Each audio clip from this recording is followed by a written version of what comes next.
కాపు, మునూరు కాపుల ఐక్యత, మునూరు కాపుల ఐక్యత, మునూరు కాపుల ఐక్యత.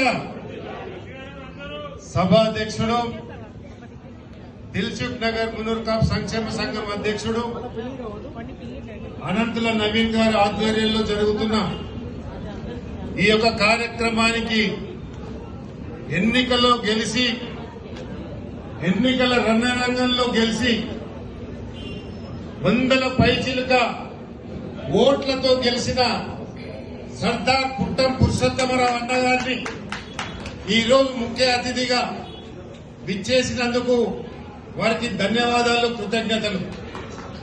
ఈ మధ్యన బాగా చూస్తా ఉన్నాం, ఏ జిల్లాలో మునూరు కాపు సంక్షేమ సంఘం ఆధ్వర్యంలో జరిగినా గాని శరవేగంగా మరి ఈరోజు జాతి నిర్మాణం కోసం అణగారిన మనలాంటి వివక్షకు చెందిన కొంతమంది కోసం ఇలా పుట్టమన్న కాలుకు బల్పం కట్టుకొని తన సొంత ఖర్చులతోటి ఎన్నికల సవాలు విసిరితే ఆ సవాళ్లు స్వీకరించి ఎన్నికల బరిలో నిలబడి మునూరు కాపు యొక్క గొప్పతనం చాటిన పుట్టం పురుషోత్తమన్న గారిని అందరు చప్పట్లతోని అభినందించవలసిందిగా కోరుతా ఉన్నాం. ఈ రోజు కిలా మైసమ్మలో దాదాపు దశాబ్ద కాలం నుండి దిల్సుఖ్ నగర్ మునూరు కాపు సంఘం ఆధ్వర్యంలో బోనాల పండుగ నిర్వహించుకుంటున్నాం. అదే విధంగా దసరా పండుగ నిర్వహించుకుంటున్నాం. అదే విధంగా ఉగాది పండుగ సందర్భంగా ఇలా పచ్చడి కార్యక్రమాన్ని నిర్వహించుకుంటున్నాం. ప్రతి కార్యక్రమాన్ని రేపు రాబోయే బోనాలను కూడా పెద్ద ఎత్తున మన మహిళలందరూ ఈ రోజు ఇక్కడ మహిళలను చూస్తుంటే దివి నుంచి భూమికి దిగి వచ్చిన ఒక దేవతల్లా ఈ రోజు వారి యొక్క కట్టు బొట్టు, వారి యొక్క పట్టు చీరల్లో ఇలా దేవతలను తలంపించే విధంగా ఇవాళ వాళ్ళని చూస్తుంటే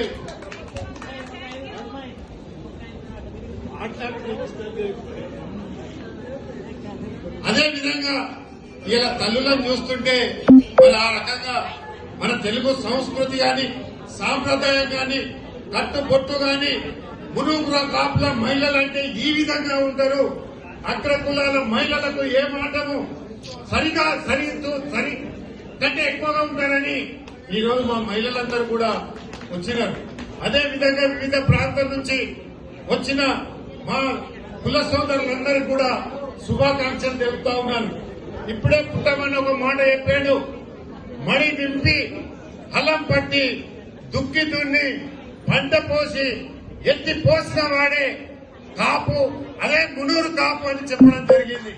కనుక మన వ్యవసాయ ఆధారిత కుటుంబం కాబట్టి మనందరం కూడా ఈ రోజు మరి అభివృద్ధి దిశలో ప్రయాణిస్తా ఉన్నాం.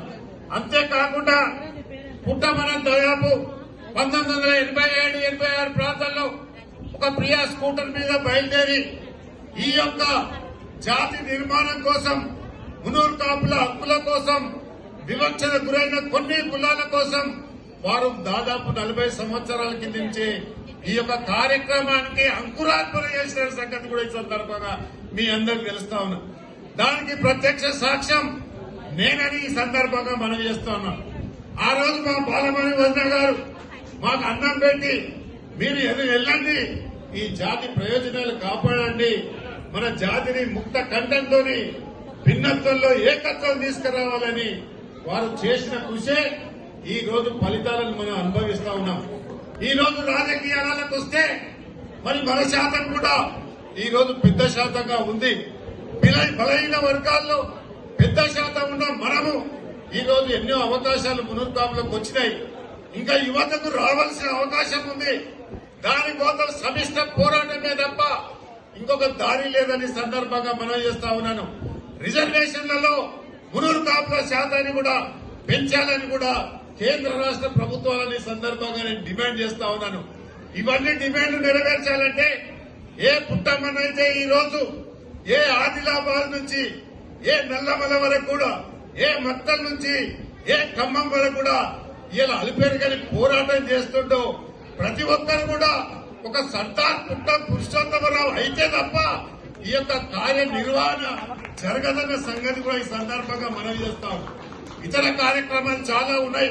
పుట్టవన్న మీద గౌరవంతో 40 సంవత్సరాలుగా వాళ్ళకు తమ్మునిగా, ఒక రాముడైతే ఒక లక్ష్మణుగా ఆ ఇంటి కుటుంబ సభ్యులుగా ఉన్నందుకు వారి మీద గౌరవంతో ఈ రోజు రావడం జరిగింది. ఈ రోజు 115వ సంఘం లక్ష్మీబాయమ్మ మన బీసీ బిడ్డ, మన యాదవ్ కుటుంబంలో పుట్టిన బిడ్డ జయంతి సందర్భంగా సైదాబాద్ లో పెద్ద కార్యక్రమం నిర్వహిస్తా ఉన్నారు. దానికి హాజరు అయ్యేది ఉంది కాబట్టి మీ అందరి దగ్గర నేను సెలవు తీసుకుంటూ జై మునూర్ కాపు, జై మునూర్ కాపు, జై మునూర్ జై కాపు, మునూర్ కాపు. జై మునూర్ కాపు. ధన్యవాదాలు మిత్రులారా.